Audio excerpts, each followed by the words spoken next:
Hello everyone and welcome to our screenwriting workshop. In this very first session, we'll explore how a rich piece of prose, like Rubin's Nightmare and the Echoes of the Past, can be transformed into a professional screenplay.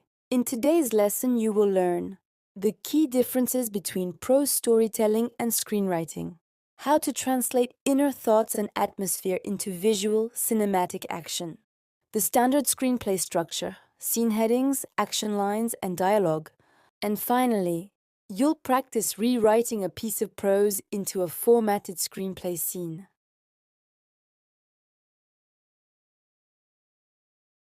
Rubin's Nightmare and the Echoes of the Past. Rubin, a man in his early 30s, found himself entrapped within the abyssal darkness of a nightmare.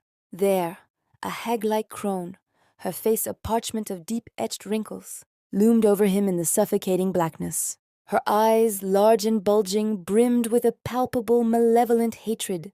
Her trembling, skeletal hands reached out, brandishing an iron claw, superheated to a searing, white-hot intensity. The incandescent metal seemed to kiss his flesh, eliciting cries of profound terror that erupted from the very core of his being. A narrow, lightless corridor appeared to drag him inexorably toward a hellish unknown, each forced step plunging him deeper into the abyss of dread.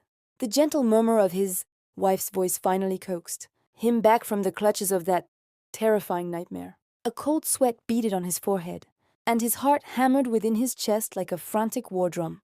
His gaze drifted to the faded scars upon his hands, pale testaments left by countless nights haunted by such visions. These nightmares had been his unwavering companions since the very dawn of his life, embracing him in their chilling grip every single night. "My dear, you had the nightmare again?" Anna, his kind and loving wife, enfolded him in her embrace.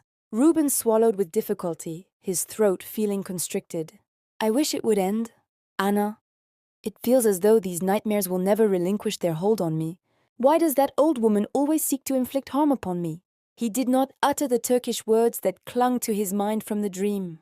They felt like fragmented pieces of a dark secret buried deep within his past, and speaking them aloud to Anna felt akin to drawing her into the suffocating darkness of his own torment. Yet the sight of the faint but undeniable burn marks upon his hands lent a disturbing weight to the nightmares, suggesting they were not merely phantoms of his imagination, but rather echoes of a forgotten reality etched into his very being.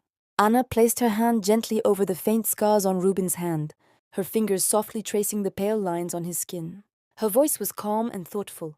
"Rubin, do you know what these marks? What they are from?" Rubin took a deep breath, his gaze fixed intently on his hands.